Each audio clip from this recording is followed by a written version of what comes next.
Hello Safeer. Hi. So എന്താണ് ഈ invoicing? Invoicing എന്ന് പറഞ്ഞിട്ടുണ്ടെങ്കിൽ ഇലക്ട്രോണിക് ഇൻവോയ്സിംഗ് സിസ്റ്റം. അതായത് പുതുതായിട്ട് UAE FTA ഇംപ്ലിമെന്റ് ചെയ്യാൻ പോകുന്ന ഒരു ഇൻവോയ്സിംഗ് സിസ്റ്റം ആണുള്ളത്. ഇതുവരെ നമ്മൾ എല്ലാ ടാക്സ് വാറ്റ് രജിസ്റ്റേർഡ് പേഴ്സൺസും ഇതുവരെ ഇൻവോയ്സ് ചെയ്തിട്ടുണ്ടായിരുന്നത് പല രൂപത്തിലായിരിക്കും. അതായത് ചിലപ്പോൾ ചിലർ ERP ആയിരിക്കും, ചില POS വെച്ച് ചെയ്തിട്ടുണ്ടായിരിക്കും, ചിലർ ജസ്റ്റ് ഇൻവോയ്സ് രജിസ്റ്റർ വെച്ചിട്ട് അതിൽ വെച്ച് ഇൻവോയ്സ് ഇഷ്യൂ ഉണ്ടായിരിക്കും.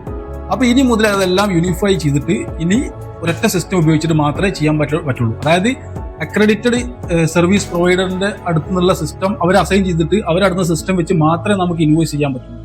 അപ്പോൾ അതാണ് ഈ ഇൻവോയ്സ് സിസ്റ്റം. അത് ഇംപ്ലിമെന്റ് ആകാൻ പോകുന്നത് ഈ ഇയർ ജൂലൈ മുതൽ ഇത് ഇംപ്ലിമെന്റ് ആകാൻ പോവാണ്. അപ്പോൾ ഇതെല്ലാവരും അറിഞ്ഞിരിക്കേണ്ട, നിർബന്ധമായിട്ടും UAE ബിസിനസ് ചെയ്യുന്ന എല്ലാവരും നിർബന്ധമായിട്ടും അറിഞ്ഞിരിക്കേണ്ട ഒരു കാര്യമാണ്.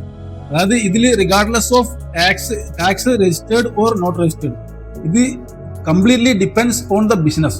ഓക്കെ, B2B ചെയ്യുന്ന ആൾക്കാരും B2G ചെയ്യുന്ന ആൾക്കാരും, B2C ഇതിൽ ഒഴിവാണ്. ഓക്കെ, B2Cക്ക് ഇൻവോയ്സിംഗ് ഇപ്പോൾ നിലവിൽ ബാധകമല്ല. അതാണ് ഈ ഇൻവോയ്സ് സിസ്റ്റം.